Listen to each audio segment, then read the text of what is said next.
नमस्कार दर्शक मित्रों, मैं हूं दिया खटवानी और स्वागत है आपका के न्यूज में। चलिए गौर करते हैं टॉप 100 पर।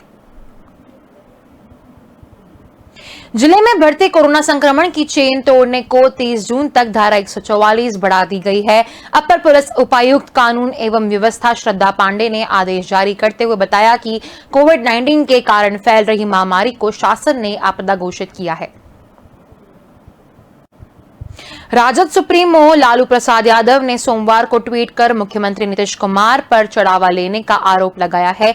उन्होंने नालंदा के हिस्सा के चकवाजातीपुर उप स्वास्थ्य केंद्र की तस्वीर साझा कर स्वास्थ्य व्यवस्था पर चोट की।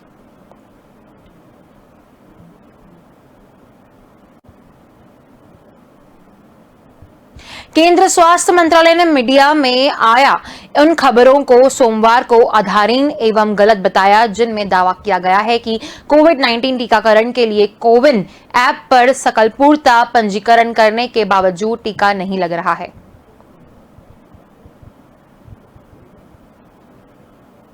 झारखंड में चल रहे आंशिक लॉकडाउन यानी स्वास्थ्य सुरक्षा सप्ताह को खत्म करने के लिए अनलॉक की प्रक्रिया शुरू की जाने वाली है। इसको लेकर मुख्यमंत्री हेमंत सोरेन ने आम लोगों के सुझाव मांगे हैं। इसके बाद इंटरनेट, मीडिया, ट्विटर पर लोगों के जवाब भी बाढ़ से आ रहे हैं। इस क्रम में लोगों ने एक से बढ़कर एक सुझाव दिए। शाम तक 6000 थे।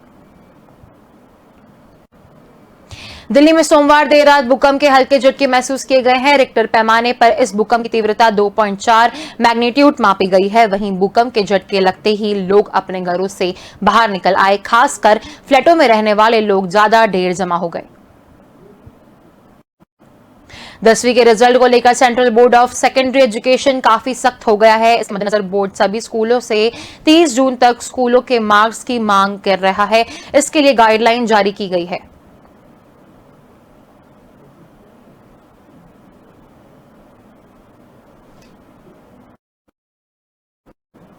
संक्रमण की रोकथाम के लिए प्रदेश में लागू कोविड कर्फ्यू की अवधि चौथे चरण में थोड़ी रियायत के साथ 8 जून को सुबह 6 बजे तक बढ़ा दी गई है। कर्फ्यू के दौरान इस हफ्ते में 1 व 5 जून को परचूरन की दुकानें सब 8 से दोपहर 1 बजे तक खुलेंगी। जबज में भाजपा कार्यकर्ता के घर में व्यापक तोड़फोड़ की गई है। यह घटना बजब थाना अंतर्गत चड़ियाल मोड़ के पास घटी है। जानकारी के अनुसार सुदीप तो प्रामाणिक गत 1.5 साल से भाजपा कर्मी के रूप में काम कर रहा है। इस बीच उसके नेतृत्व में पालिका के 3 नंबर वार्ड में भाजपा का जनाधार ठीक था। ब्रिटेन में रविवार को लगातार 5वें दिन कोरोना के 3000 से अधिक नए मामले सामने आए थे। इससे पहले ब्रिटेन ने 12 अप्रैल के बाद यह आंकड़ा पार नहीं किया था। देश में कोरोना के कुल मामले 44,99,929 तक पहुंच गए हैं और अब तक 1,28,043 मरीजों ने जान गंवाई है। पाकिस्तान में विपक्ष हर तरह से प्रधानमंत्री इमरान खान को घेरने की कोशिश में लगा हुआ है। विपक्षी गठबंधन पाकिस्तान डेमोक्रेटिक मूवमेंट 4 जुलाई से आंदोलन शुरू कर रहा है। कोविड-19 महामारी से मुकाबले के लिए जूझ रहा विश्व स्वास्थ्य संगठन अपनी संरचना में बदलाव के सुझावों पर विचार के लिए तैयार हो गया है। महामारी से निपटने को लेकर विवादों में आए WHO की संरचना के बदलाव के लिए ये सुझाव स्वतंत्र विशेषज्ञों ने दिए हैं। दिल्ली एनसीआर समेत देश भर में कोरोना वायरस संक्रमण के खिलाफ हथियार के तौर पर टीका की प्रभावी है। ऐसे में अब दिल्ली इंटरनेशनल एयरपोर्ट लिमिटेड मंगलवार से हाईवे अड्डे के टर्मिनल 1 पर संबंधित कर्मचारियों के लिए टीकाकरण केंद्र शुरू कर रहा है। सोमवार आधी रात को जोरदार आंधी के बाद आई बारिश ने दिल्ली एनसीआर का मौसम सुहाना कर दिया है। मंगलवार सुबह से हल्की हल्की हवा चल रही है और दिल्ली एनसीआर के आसमान में बादल भी छाए हुए हैं। भारत के विदेश मंत्री एस जयशंकर मंगलवार से शुरू हो रही ब्रिक्स बैठक में शामिल होंगे। इस बैठक में चीन के विदेश मंत्री वांग यी भी शामिल हो रहे हैं। वर्चुअल तरीके से होने वाली ये बैठक अपने आप में बेहद खास है। ताजनगरी में सरकारी आंकड़ों में लंबे समय बाद ऐसा दिन आया है कि जब कोरोना वायरस से कोई भी मौत दर्ज नहीं हुई है। हालांकि इन आंकड़ों से हटकर दयालबाग निवासी सांख्यिक अधिकारी का कोरोना वायरस संक्रमण के चलते ही SN मेडिकल कॉलेज में हुआ है, लेकिन इन्हें प्रशासन ने रिपोर्ट ही नहीं किया। पेट्रोल डीजल के रेट में मंगलवार को फिर आग लगी। दिल्ली में जहां डीजल 23 पैसे प्रति लीटर बढ़ गया, वहीं पेट्रोल के दाम भी 27 पैसे प्रति लीटर बढ़ गए हैं। इससे मंगलवार को दिल्ली में पेट्रोल 89.94 रुपए प्रति लीटर पर पहुंच गया है और डीजल भी 85.38 रुपए प्रति लीटर पर पहुंच गया है। पाकिस्तान में कोरोना वैक्सीन फाइजर को आपातकाल इस्तेमाल की मंजूरी दे दी गई है। अब यहां 12 साल के बच्चों से लेकर बुजुर्गों तक की वैक्सीनेशन की योजना है। केंद्रीय स्वास्थ्य मंत्री हर्षवर्धन ने सोमवार को राजस्थान के स्वास्थ्य मंत्री रघु शर्मा से राज्य में कोरोना वैक्सीन की कथित बर्बादी की खबरों की प्राथमिकता के आधार पर जांच करने का अनुरोध किया है। भारत में बीते 24 घंटे के दौरान कोरोना वायरस संक्रमण के 1,27,510 नए मामले की पहचान हुई और 2,795 लोगों की मौत दर्ज की गई है। वहीं 2,55,287 लोग संक्रमण से स्वस्थ हुए हैं और इन्हें आपातकाल से डिस्चार्ज मिली है। यह आंकड़ा मंगलवार सुबह केंद्रीय स्वास्थ्य मंत्रालय की ओर से जारी किया गया है। महाराष्ट्र सरकार का मानना है कि छात्र छात्राओं के करियर के लिए कक्षा 12 की बोर्ड परीक्षाएं कक्षा 10 की परीक्षाओं की अपेक्षा अधिक महत्वपूर्ण है। राज्य सरकार ने यह जानकारी बॉम्बे हाई कोर्ट में दायर एक जनहित याचिका पर प्रतिक्रिया के दौर पर सोमवार 31 मई 2021 को दाखिल एफिडेविट के माध्यम से दी है। तमिलनाडु में मद्रास हाईकोर्ट ने मंत्रियों, विधायकों और अधिकारियों से कहा है कि व्यवस्थाओं के निरीक्षण के नाम पर वे अस्पतालों में भीड़भाड़ की स्थिति पैदा न करें। साथ ही मरीजों की मदद के लिए गैर जरूरी सामान का जखीरा भी अस्पताल परिसर में न लगाएं। फ्रांस के राष्ट्रपति इमैनुअल मैक्रों और प्रधानमंत्री नरेंद्र मोदी के बीच टेलीफोन पर हुई वार्ता के कुछ दिनों बाद यह घोषणा फ्रांस के दूतावास ने की। फ्रांस के राजदूत इमैनुअल लिनेन के कहा कि भारत के बगैर वैश्विक स्तर पर कोरोना वायरस के खिलाफ जीत नहीं मिल सकती है। फ्रांस के दूतावास ने एक बयान में कहा कि महामारी फैलने के बाद फ्रांस ने किया है। भारतीय रिजर्व बैंक ने पर्याप्त पूंजी और कमाई की संभावना नहीं होने से पुणे के शिवारीजवा भोसले सरकारी बैंक का लाइसेंस रद्द कर दिया है। आरबीआई ने सोमवार को यह जानकारी दी। जस्टिस एचएल दत्तू के पिछले साल दिसंबर में रिटायर होने के राष्ट्रीय मानवाधिकार आयोग का अध्यक्ष पद बीते 6 माह से खाली था। इसलिए आयोग के पूर्णकालीन अध्यक्ष और 2 सदस्यों के चयन के लिए 5 सदस्यीय उच्च स्तरीय पैनल की सोमवार को बैठक हुई। भाजपा और कांग्रेस के बीच जारी वैक्सीन पॉलिटिक्स जारी है। इसी बीच अब पूर्व उप मुख्यमंत्री व राज्यसभा सदस्य सुशील कुमार मोदी ने वैक्सीन को लेकर पूर्व कांग्रेस अध्यक्ष राहुल गांधी पर बड़ा हमला बोला है। कोरोना वायरस का नया वेरिएंट पैनिक्रैज पर हमला कर रहा है। कोरोना से उभरने वाले संक्रमित कई तरह की समस्याएं लेकर डॉक्टरों के पास पहुंच रहे हैं। जिन्हें कभी मधुमेह नहीं था, उन्हें ब्लड शुगर लेवल बड़ा मिल रहा है। एलपीजी कमर्शियल सिलेंडर के रेट 1 जून 2021 को बदल गए। इनमें 122 रुपए प्रति सिलेंडर की कटौती हुई है। हालांकि बिना सब्सिडी वाले घरेलू एलपीजी सिलेंडर के दाम में कोई बदलाव नहीं किया गया है। कोरोना वायरस का कहर जारी है। इस वायरस ने अभी तक बुजुर्गों और युवाओं को अपना शिकार बनाया है। विशेषज्ञों का मानना है कि कोरोना वायरस की तीसरी लहर में इस वायरस की चपेट में बच्चों के आने की आशंका अधिक है। माना जा रहा है कि तीसरी लहर में बच्चे ज्यादा शिकार होंगे। केरल विधानसभा ने सोमवार को सर्वसम्मति से एक प्रस्ताव पारित कर लक्षद्वीप के प्रशासन प्रफुल्ल खोड़ा पटेल को वापस बुलाने की मांग की है। प्रस्ताव में केंद्र से हस्तक्षेप करने का अनुरोध भी किया गया है। केरल पहला राज्य है जिसने लक्षद्वीप के हालिया घटनाक्रमों को लेकर विधानसभा में प्रस्ताव पारित किया है।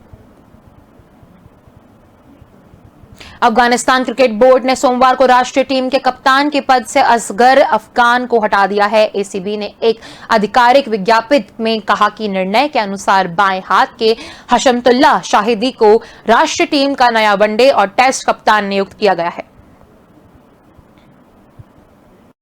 पंजाब कांग्रेस के अंतर कलह में नया मोड़ और विवाद सामने आ गया है। मुख्यमंत्री कैप्टन अमरिंदर सिंह के खेमे ने पूरे मामले में फिक्सिंग का आरोप लगाया है। पार्टी में मचे घमासान को सुलझने के लिए कांग्रेस हाईकमान द्वारा गठित की गई 3 सदस्यीय कमेटी की बैठक से पहले फिक्सिंग करने की कोशिश का खुलासा हुआ है। अंतरिक्ष में लगातार आगे कदम बढ़ा रही चीन अब जल्द ही एक और कामयाबी अपने नाम कर सकता है। दरअसल चीन एक ऐसा कृत्रिम सूरज बनाने से चंद दूर हो तो कमेशोब असल सूरज की ही तरह रोशनी दे सकेगा। चीन के दक्षिणी मैन्युफैक्चरिंग केंद्र गुंजाहू में लॉकडाउन लागू किया गया है। दरअसल यहां कोविड-19 के 11 नए मामले आने के बाद फिर दिन दहशत माहौल का है। गुंजाऊ की जनसंख्या 15 लाख है।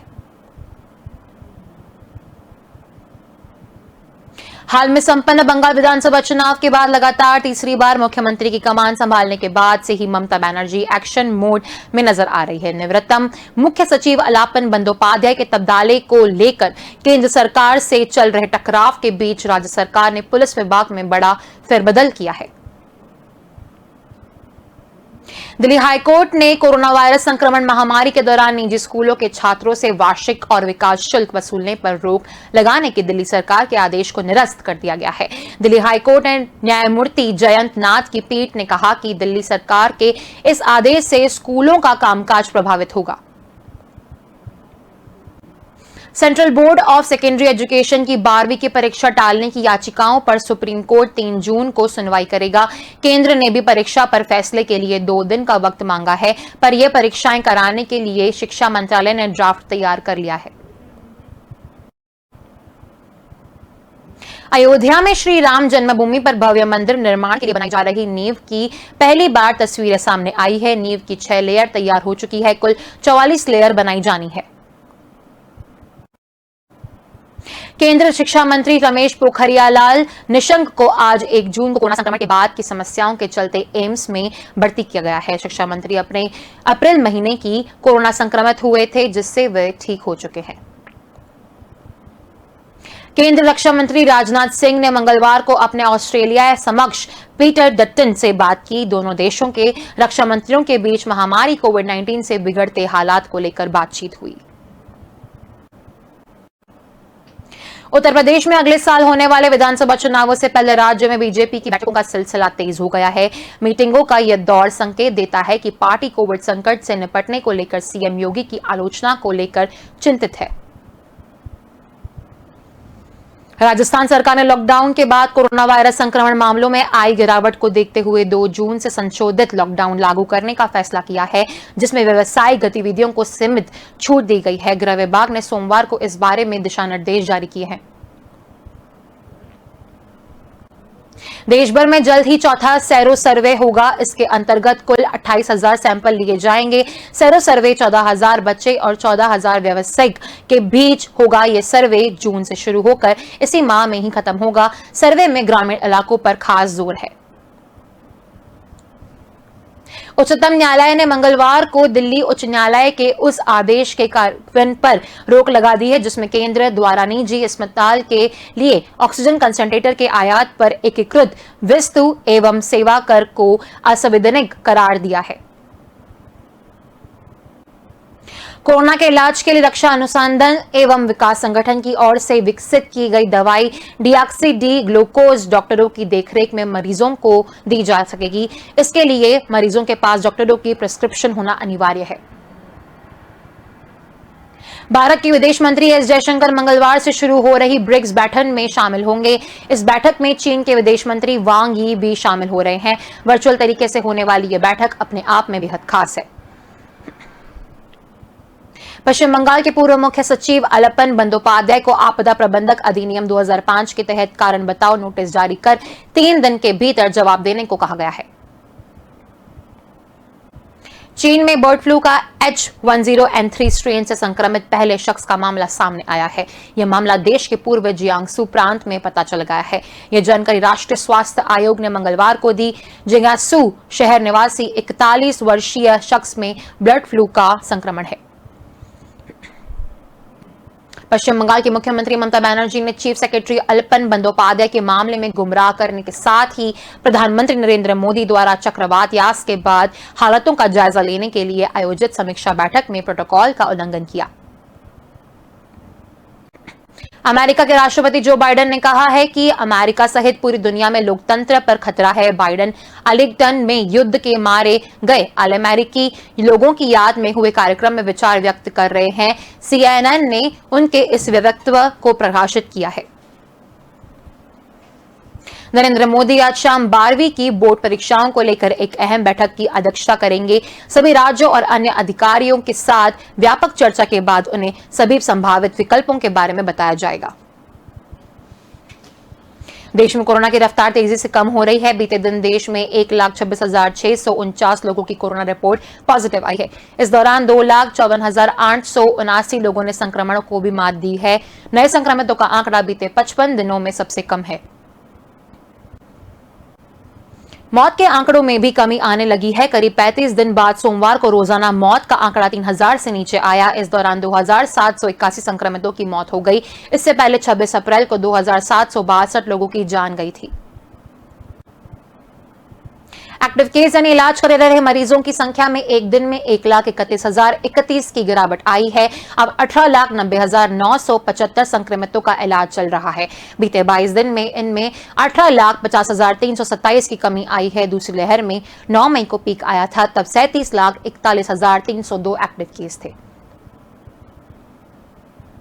मध्य प्रदेश के पूर्व मंत्री लक्ष्मीकांत शर्मा का सोमवार को निधन हो गया है। वे 11 मई को कोरोना संक्रमित पाए गए थे। 12 मई को उन्हें भोपाल के चरयू अस्पताल में भर्ती किया गया था। अस्पताल में उन्हें 2 बार हार्ट अटैक आया था। सोमवार दोपहर उनकी तबीयत ज्यादा खराब होने के बाद उन्हें एयर एम्बुलेंस में चेन्नई ले जाने की तैयारी की थी। शर्मा का नाम व्यापार घोटाले में सामने आया था। 60 वर्षीय शर्मा 1993 में पहली बार विधायक चुने गए थे। इसके बाद 1998, 2003 में 2008 में सिरोंज विधानसभा क्षेत्र के लगातार विधायक बनते चुने गए थे। 2018 के चुनाव में भाजपा ने उन्हें टिकट न देकर उनके छोटे भाई उमाकांत शर्मा को टिकट दिया था, जो अभी सिरोंज से विधायक हैं। मुख्यमंत्री शिवराज सिंह चौहान के पहले कार्यकाल में लक्ष्मीकांत शर्मा खनिज मंत्री थे। शिवराज सरकार के दूसरे कार्यकाल 2008 से 2013 में लक्ष्मीकांत शर्मा उच्च शिक्षा, जनसंपर्क एवं संस्कृति जैसे महत्वपूर्ण विभाग के मंत्री थे। 2013 में लक्ष्मीकांत शर्मा कांग्रेस के उम्मीदवार गोवर्धन उपाध्याय से चुनाव हारने के बाद राजनीतिक परिसर से गायब हो गए थे। व्यवसायिक परीक्षा मंडल घोटाले में वे आरोपी थे। यह केस अभी कोर्ट में चल रहा है। व्यापम की ओर से आयोजित संविदा शिक्षक सहायता PMT सहित कई परीक्षाओं में धांधली के मामले में लक्ष्मीकांत शर्मा को STF और CBI के आरोपी बनाया था। हनी ट्रैप मामले में भी लक्ष्मीकांत शर्मा का एक कथित ऑडियो 2019 में सामने आया था। इसके बाद RSS और BJP ने लक्ष्मीकांत शर्मा से किनारा कर लिया था। साउथ वेस्ट मानसून 3 जून को केरल पहुंचेगा। 2 और 3 जून को यहां भारी बारिश की संभावना है। दिल्ली में रविवार को मौसम बदल गया और हल्की बारिश हुई। अगले 2-3 दिन ऐसा ही मौसम रहने का अनुमान है। मौसम विभाग के सीनियर साइंटिस्ट RK जनामीण के मुताबिक एक के बाद एक आए 2 चक्रवाती तूफान के कारण इस साल कहीं हिट वेव नहीं चलेगा। अरुणाचल प्रदेश में भी इस समय भारी बारिश हो रही है। राजधानी ईटानगर में सोमवार को इंदिरा गांधी पार्क के पास बारिश की वजह से NH 415 का एक हिस्सा ढह गया है। गनीमत रही कि तब तक उस पर ट्रैफिक नहीं था, हालांकि दूसरे लेन पर ट्रैफिक चल रहा था। समुद्री तूफान ताउते और यास की वजह से मध्य प्रदेश, यूपी, दिल्ली समेत देश के कई राज्यों में मई में भी बारिश हो रही है। साथ ही बादल छाए होने की वजह से अधिकतम तापमान भी 40 डिग्री से नीचे बना हुआ है। हिमाचल प्रदेश के शिमला में सोमवार को आंधी चलने के साथ तेज बारिश हुई। रविवार शाम को दिल्ली के कुछ हिस्सों में धूल भरी आंधी चली। सोमवार को यहां न्यूनतम तापमान सामान्य से 3 डिग्री कम 25 डिग्री सेल्सियस दर्ज किया गया है। बारिश के अनुमान से बावजूद दिन में अधिकतम तापमान 40 डिग्री सेल्सियस तक पहुंच गया है। वहीं एयर क्वालिटी इंडेक्स 106 दर्ज किया गया है। बीते 27 मई को मौसम विभाग ने 31 मई को मानसून के केरल पहुंचने की संभावना जाहिर कर दी है। आमतौर पर मानसून के आने की तारीख 1 जून होती है। मौसम विभाग ने कहा था कि इस साल सामान्य बारिश का अनुमान है। जून से सितंबर के बीच होने वाली इस मानसून बारिश में चावल, मक्का, सोयाबीन और कपास की बुवाई होती है। इस सीजन में होने वाली बारिश पर देश की आधी खेती निर्भर करती है। दिल्ली में सोमवार रात 9:54 पर भूकंप के हल्के झटके महसूस किए गए थे। भूकंप का असर राजधानी के रोहिणी इलाके में दर्ज किया गया है। राष्ट्रीय भूकंप विज्ञान केंद्र के अनुसार इसकी तीव्रता रिक्टर पैमाने पर 2.4 मापी गई है। जानकारों के मुताबिक ये एक कम तीव्रता का भूकंप है। इसका केंद्र जमीन के 8 किलोमीटर अंदर था। इससे किसी जानमाल के नुकसान की कोई खबर नहीं है। नॉर्थ वेस्ट दिल्ली के कई इलाकों में भूकंप की खबर मिलते ही लोग अपने घरों से बाहर आ गए। पहले ताउते और यास चक्रवात ये तूफान के दौरान भी गुजरात और पश्चिम बंगाल में भूकंप आया था। हालांकि इससे ज्यादा नुकसान नहीं हुआ है। यास तूफान ने पिछले बुधवार को भारत के पूर्वी तटों पर दस्तक दी थी। उस दौरान बंगाल के जलपागुड़ी में दोपहर के वक्त 3.8 तीव्रता का भूकंप भी रिकॉर्ड किया गया है। 2 हफ्ते पहले ताउते के चक्रवाती तूफान के आने से पहले गुजरात के सौराष्ट्र के कुछ हिस्सों में सुबह 3:37 पर भूकंप के झटके महसूस किए गए थे। भूकंप राजकोट के दक्षिणी इलाके, जूनागढ़ जिले के दीव, सोमनाथ जिले के कुछ हिस्सों में आया था। इसकी तीव्रता रिक्टर स्केल पर 4.8 मापी गई थी। केंद्र राजकोट ने दक्षिणी इलाके में जमीन से 10 किलोमीटर अंदर पाया गया था। इसके अलावा राजपुला, जाफराबाद और अमरेली के आसपास के इलाके भी प्रभावित हुए थे। आधी रात को भूकंप के झटके आने के बाद लोग डर के मारे घर से बाहर निकल गए। हिमाचल और उत्तराखंड में बारिश की चेतावनी। इस बीच मौसम विभाग ने हिमाचल प्रदेश और उत्तराखंड में बारिश की चेतावनी दी है। मौसम विभाग के मुताबिक अगले 3 घंटों के दौरान हिमाचल से सोलन, सिरमौर, बिलासपुर, हमीरपुर, कांगड़ा, मंडी, शिमला और जिला कुल्लू और किन्नौर के आसपास के इलाकों में हल्की से मध्यम गरज के साथ बौछार पड़ने की संभावना है। केंद्र सरकार ने आत्मनिर्भर भारत बनने की एक और कदम बढ़ाया है। रक्षा मंत्री राजनाथ सिंह ने सोमवार को रडार और टैंक इंजन समेत 108 हथियारों के आयात पर प्रतिबंध लगा दिया है। पिछले साल भी इस तरह की नेगेटिव लिस्ट में 101 चीजों को शामिल किया गया है। रक्षा मंत्रालय ने दूसरी नेगेटिव लिस्ट को प्राइवेट और गवर्नमेंट सेक्टर के अधिकारियों से कई दौर की चर्चा के बाद तैयार किया है। इसमें शामिल 108 चीजों पर दिसंबर 2021 से दिसंबर 2025 तक प्रतिबंध लगा दिए गए हैं। नेगेटिव लिस्ट में आर्टिलरी गन, असॉल्ट राइफल्स, लड़ाकू जलपोत, सोनार प्रणाली, मालवाहक विमान, हल्के लड़ाकू विमान, रडार जैसे कुछ हथियारों को शामिल किया था। वहीं दूसरी नेगेटिव लिस्ट में शामिल 108 हथियारों को स्वदेशी कंपनियों से ही खरीदा गया। मंत्रालय के मुताबिक 2025 तक देश में रक्षा संबंधी उत्पादन का टर्नओवर 175 लाख करोड़ रुपए तक पहुंचाने का अनुमान है। रक्षा मंत्रालय ने कहा कि प्रधानमंत्री नरेंद्र मोदी के आत्मनिर्भर भारत के सपने की ओर यह एक और बड़ा कदम है। इसी के तहत घरेलू रक्षा उद्योग को बढ़ावा देने के लिए रक्षा मंत्री ने 108 चीजों की दूसरी सकारात्मकता स्वदेशीकरण सूची को मंजूरी दी है। यह लिस्ट सैन्य मामलों के विभाग द्वारा तैयार की गई है। केंद्र और बंगाल सरकार के बीच चल रहे टकराव में सोमवार को नया मोड़ आ गया है। बंगाल के मुख्य सचिव अलापन बंदोपाध्याय को केंद्र ने सोमवार सुबह को ही दिल्ली बुलाया था, पर वो नहीं पहुंचे। इसके बाद केंद्र सरकार ने शाम करीब 5:15 बजे अलापन को कारण बताओ नोटिस भेजा। केंद्र की इस कार्रवाई के चंद मिनट बाद ही ममता बनर्जी ने अलापन को मुख्य सचिव पद से रिटायर कर प्रमुख सलाहकार बना दिया है। ममता ने बताया कि एच.के. द्विवेदी को नया मुख्य सचिव और बीपी गोपालिका को नया गृह सचिव नियुक्त किया गया है। ममता ने कहा कि अलापन 31 मई को रिटायर हो रहे हैं और वे दिल्ली में ज्वाइन करना नहीं जा रहे हैं। उन्हें 3 साल के लिए मुख्य सलाहकार बनाया गया है। ममता के इस फैसले के बाद केंद्र भी कार्रवाई पर अड़ गया है। 6:15 बजे केंद्र ने कहा, भले ही अलापन रिटायर हो रहे हों, लेकिन हम चार्जशीट भेजकर उन पर कार्रवाई नहीं करेंगे। वे हावड़ा की नाबन्ना बिल्डिंग पहुंचे। यहां उन्हें कोविड रिलीफ से जुड़ी एक वीडियो कॉन्फ्रेंसिंग में शामिल होना था। सुबह करीब 10:30 बजे हुई वीडियो कॉन्फ्रेंसिंग के बाद भी अलापन दिल्ली रवाना नहीं हुए। शाम होते होते केंद्र का एक्शन भी साफ हो गया और उस पर ममता ने भी मास्टर स्ट्रोक चला दिया। अलापन बंदोपाध्याय चक्रवात यास के रिव्यू के लिए शुक्रवार को बुलाई गई प्रधानमंत्री नरेंद्र मोदी की मीटिंग में देरी से पहुंचे थे। इसके बाद शाम को ही वे उन्हें दिल्ली बुलाने के आदेश जारी किए गए हैं। रिटायर्ड सीनियर ब्यूरोक्रेट्स और लीगल एक्सपर्ट्स का मानना है कि केंद्र सरकार ने भले चीफ सेक्रेटरी को दिल्ली रिपोर्ट करने का आदेश दे दिया हो, लेकिन इसे लागू करना मुश्किल हो सकता है। उन्हें रिलीव करना राज्य सरकार के अधिकतर में आता है। ऐसे में ममता उन्हें दिल्ली भेजने से इनकार कर सकती है और ममता ने मास्टर स्ट्रोक चला भी दिया है। मध्य प्रदेश के शिवपुरी में एम्बुलेंस ड्राइवर ने टीबी के मरीज और उसकी पत्नी को बीच सड़क पर ही उतार दिया। मरीज फोरलेन पर तड़पता रहा। पुलिस पहुंची और उसे अस्पताल ले गई, लेकिन मरीज ने तब तक कदम तोड़ दिए थे। लापरवाही एम्बुलेंस चालक की पुलिस तलाश कर रही है।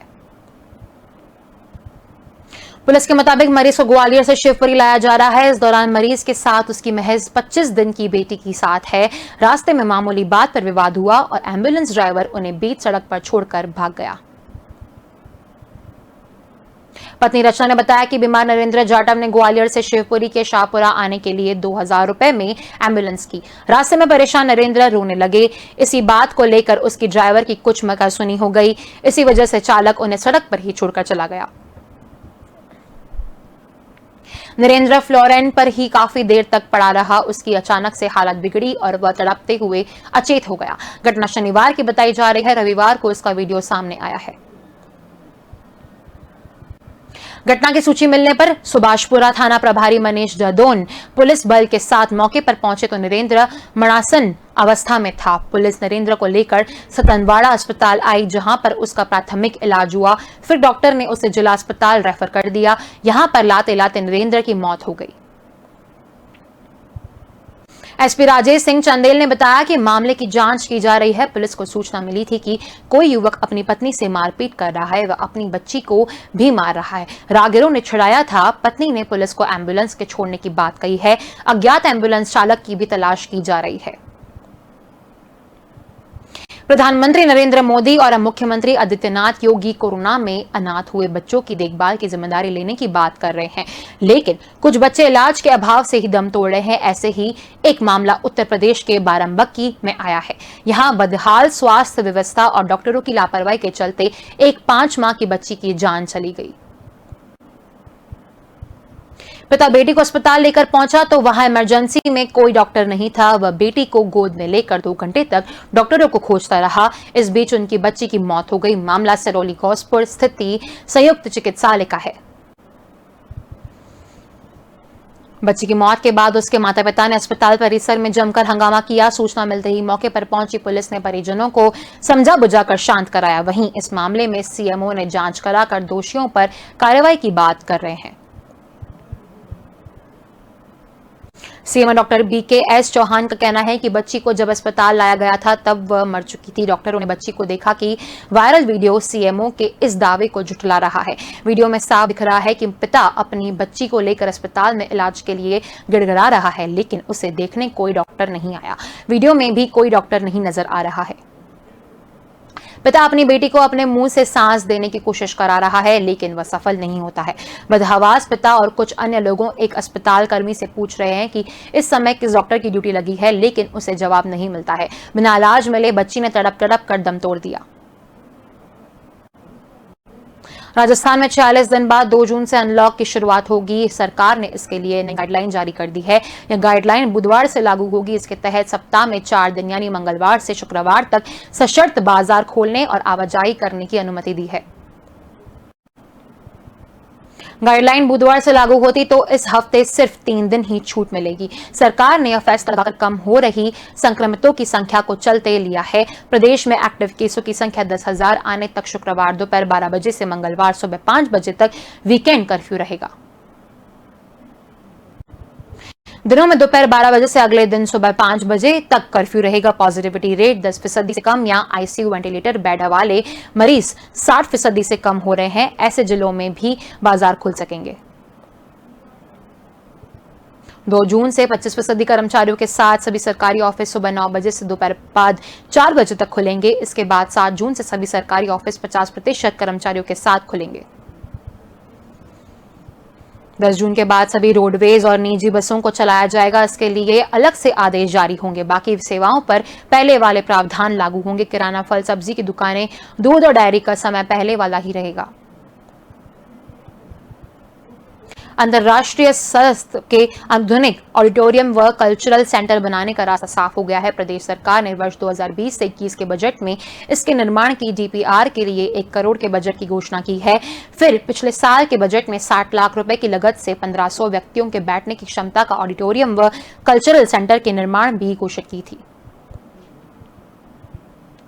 पहले विवेक विहार में बनाना तय किया गया था, फिर जीएनवीयू में इसके लिए जगह तलाशी गई। जीएनवीयू में भी विरोध के बाद राजकीय महिला पॉलिटेक्निक कॉलेज परिसर में निर्माण करवाया जाना तय किया था, लेकिन यह भी छात्राओं ने विरोध किया। इसके बाद कोरोना को लेकर यह योजना आगे नहीं बढ़ पाई और अब राज्य सरकार ने पॉलिटेक्निक कॉलेज में ही निर्माण करवाना तय कर लिया है। पहले विवेक विहार में बनाना तय किया गया था, फिर जीएनवीयू में इसके लिए जगह तलाशी गई। जीएनवीयू में भी विरोध के बाद राजकीय महिला पॉलिटेक्निक कॉलेज परिसर में हुआ। रायपुर की खारून नदी में डूबे 19 साल के अलरसन का शव करीब 23 घंटे बाद नदी से बाहर निकाला गया। रविवार की दोपहर करीब 1 बजे उसके डूबने की खबर आई। सोमवार को लगभग 12 बजे उसका शव रेस्क्यू टीम को मिला, जहां से शव पोस्टमार्टम के लिए अंबेडकर अस्पताल की मरचुरी लाया गया था। पिछले कुछ वक्त से अरसलन अपने पिता शब्बीर के साथ टाइल से जुड़े कामकाज से हाथ बटाता था। मृतक के चाचा लाल मोहम्मद ने बताया कि वो अपने दोस्तों के साथ हर संडे इसी तरह नदी किनारे नहाने जाया करता था। मृतक के परिचित शेख इमरान ने बताया कि सब कुछ सामान्य था। सुबह जब अरसलन निकला तो दोपहर तक युवक की मां और परिजन उसके साथ लौटने का इंतजार कर रहे थे। अचानक फोन पर अरसलन के दोस्तों ने अपने डूबने की जानकारी दी। खबर पाकर अरसलन के चाचा फौरन मौके पर पहुंचे, तब वहां रेस्क्यू टीम उसे ढूंढने लगी। शाम 5 बजे अंधेरा होने के बाद टीम ने रेस्क्यू बंद करा दिया। तो टॉप 100 में बस इतना ही। अधिक जानकारी के लिए देखते रहिए के न्यूज। नमस्कार।